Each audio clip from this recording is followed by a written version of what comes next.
and then I didn't. And y'all know what I mean by that. So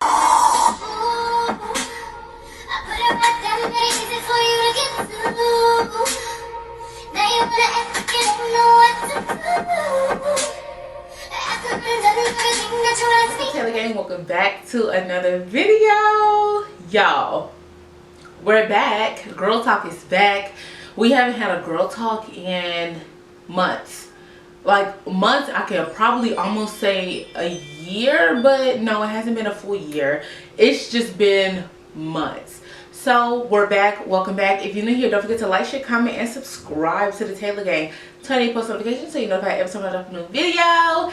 And let's get into it. So you read the title. Today's video is dating, the soft life trend, and answering some questions about the VSG surgery. So I mentioned in a couple of vlogs that I was going to get VSG, and we're just going to talk about it because I just feel like I mentioned it and then just left you guys to like nothing.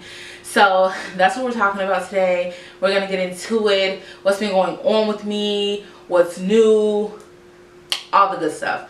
So let's get into it. Okay, y'all, I have my phone for some notes I have written down, so just like bear with me. But let's start with dating. Am I dating? Am I happy? What's going on? No, I'm still not dating anyone. I thought I found someone and then I didn't. And y'all know what I mean by that. So I'm not dating anyone. I'm single. I have been living my best life outside, I'll tell you that, and I'm very, very, very happy. So I'm chilling, y'all. I'm chilling. I'm not rushing anything because I'm ready to get married and I'm ready to like be a wife and have kids. I'm relaxing because I don't want anything rushed or anything forced, or I'm doing me. I'm chilling. That's it. That's all. None more, none less. So no, I'm not dating anyone. But I am happy. Dating is not easy. I have literally like, oh, you know what? Let's talk about Laurie Harvey real quick. Like everybody was like, how could she do Michael B. Jordan like that? How could she, you know, whatever, whatever. And if I was in her situation, I probably would marry him. Only because I'm personally ready to settle down. She mentioned that she wasn't ready for that. So I feel like it was some miscommunication on both of their ends together. If he even really proposed, I don't even really know the full story, but if he really proposed and she said no, then she just wasn't ready for that. She said she's still out here having fun, and I get it. Like, she's having fun. She can get wiped up, clearly, but she's having fun right now. She's enjoying her life. So I say let it be. I say let it be. I say let her enjoy her life, let her have fun, all that stuff. But I'm just kind of like on the same wavelength. I'm not putting myself in a bucket to just one person. I'm not out here thotting, but I'm dating. Like, I'm dating. Whatever comes with that territory comes with that territory. So yeah, there's that on that. Let's see, we can touch on the soft life aspect. I feel like it's a trend, but I don't know who started the term, but I love it. Because I also feel like, but okay, so let's start here. I feel like the soft life and the luxury life are getting kind of mixed up and intertwined with each other.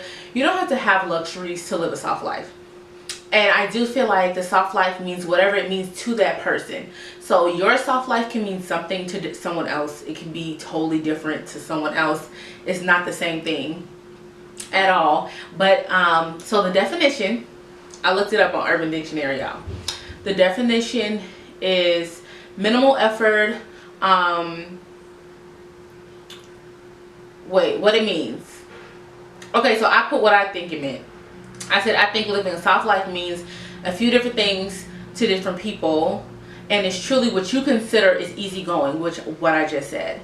But really minimal effort, but essentially a life without struggle, and an easy life, so to speak. So peace of mind, a life that brings you ease, a life that gives you no struggle.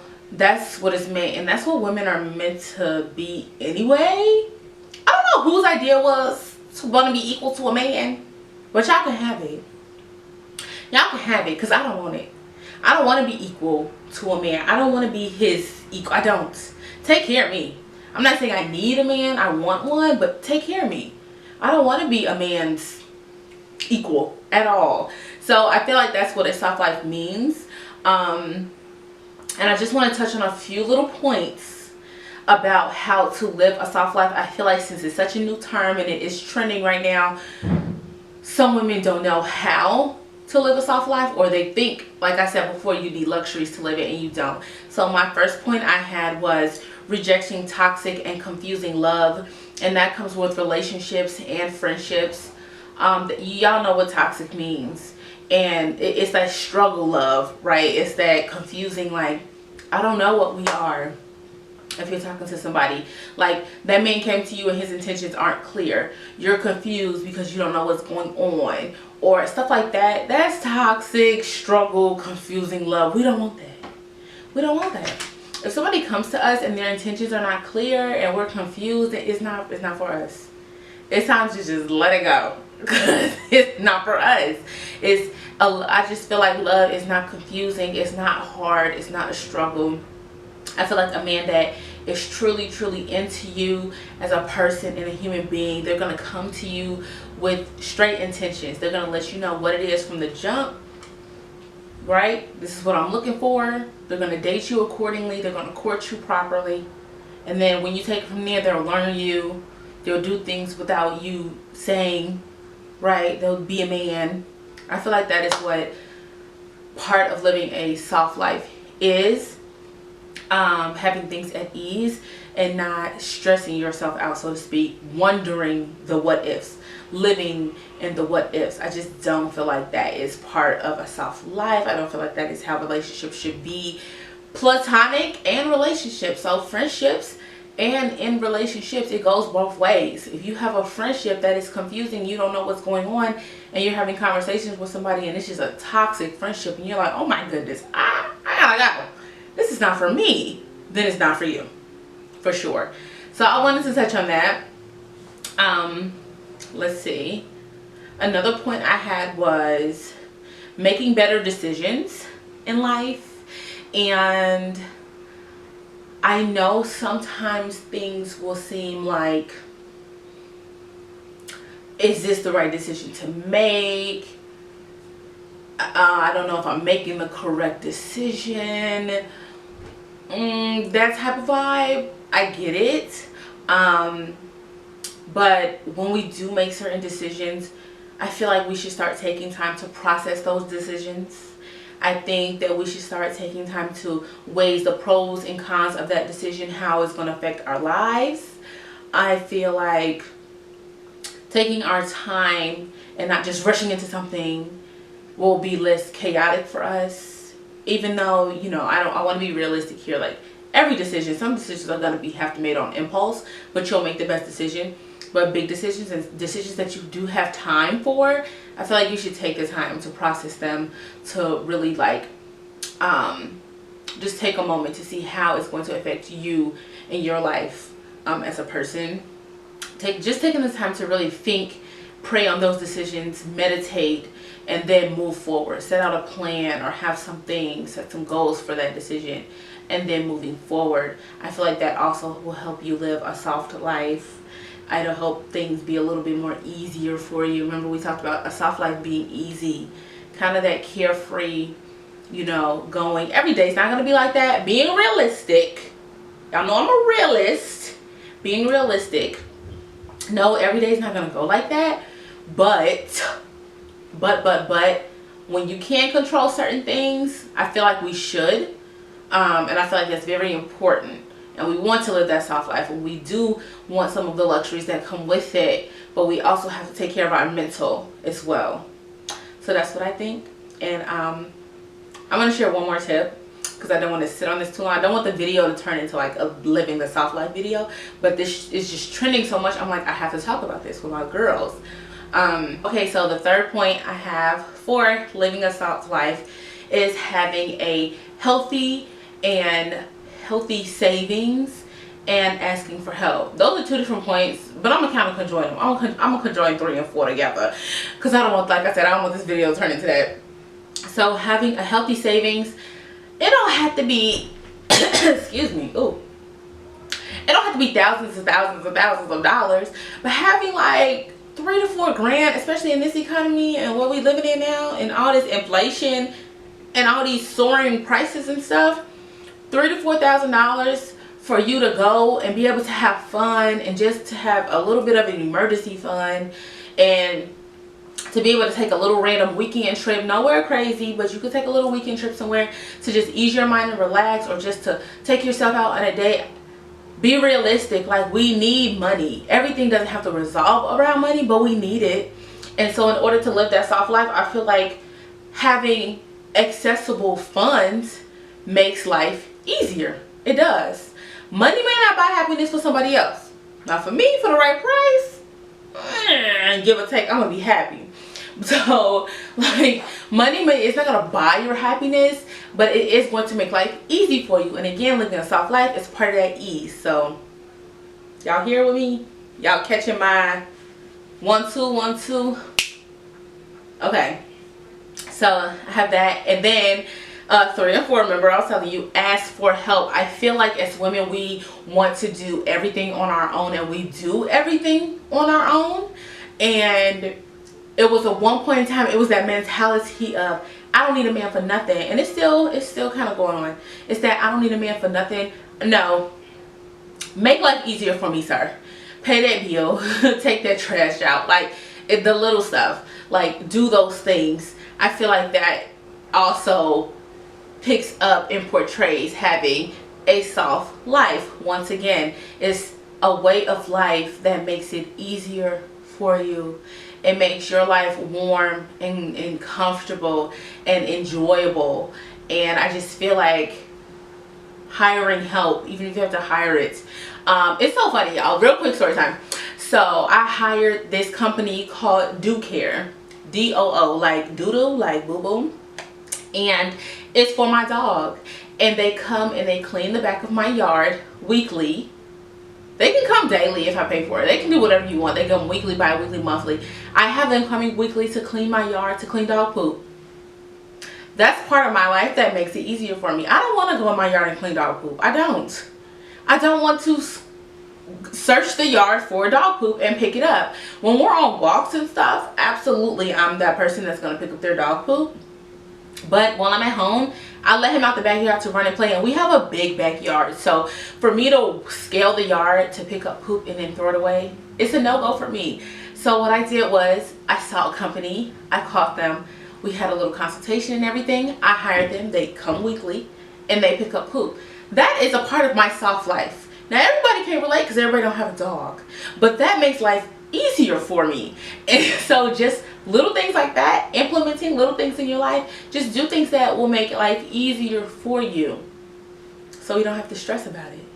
But yeah, so hiring help, asking for help from people, from your friends, from your family. You know, we again, we don't really like asking for help, and I need that narrative to change, because it's just so rewarding. Yes, it's disappointing when you do ask for help and then people don't come through for you, but it's also rewarding when you do have just that tight little knit group of people, even if it's just 1 or 2 people. I have like 1 or 2 people in my circle I can call, like if I need something right now, and that's enough for me. That's enough for me, because I'm in somebody's circle. I'm in their little 1 or 2 circles where they can call, and if they need something, I'm there. Like, I got it, I got you. So I just feel like we need to release that burden of, I don't want to ask for help, or I don't need a man for this, or I'll just figure it out. And that's how it is. And I can speak for myself too. I'm like that. I'm like that now. I'm like, oh, I'll figure it out, whatever. But sometimes I need to sit back and relax and be like, you know what? I don't even want to deal with that. I'm going to just ask for some help, and we're going to call it a day. Even if I got to hire somebody, whatever, it's help, and we're going to call it a day. And that's how things have been. So that's that on the soft life portion. I won't go too much into it. We'll have to have probably a separate video for that.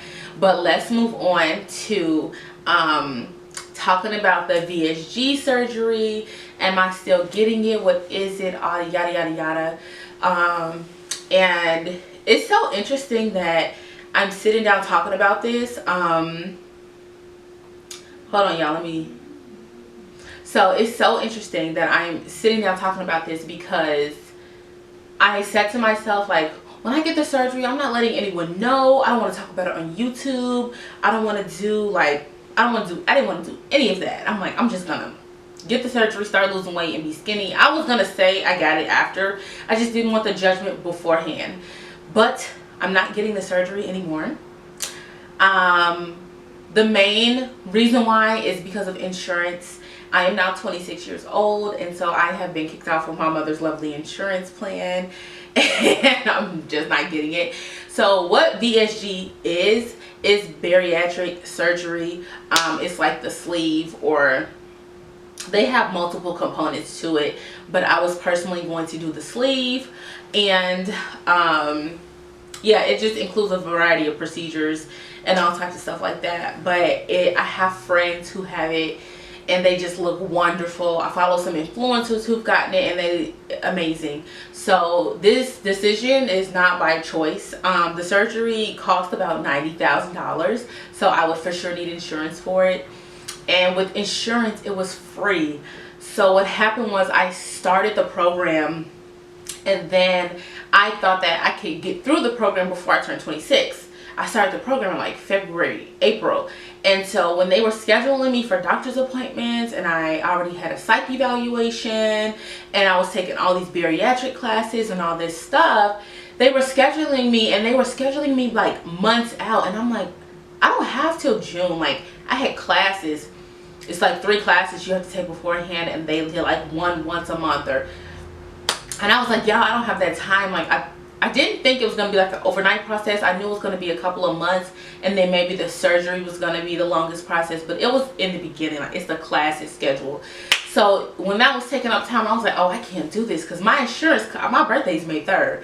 So I'm like, my insurance cuts off like the end of May. You know, they only give you like a little 2 weeks after.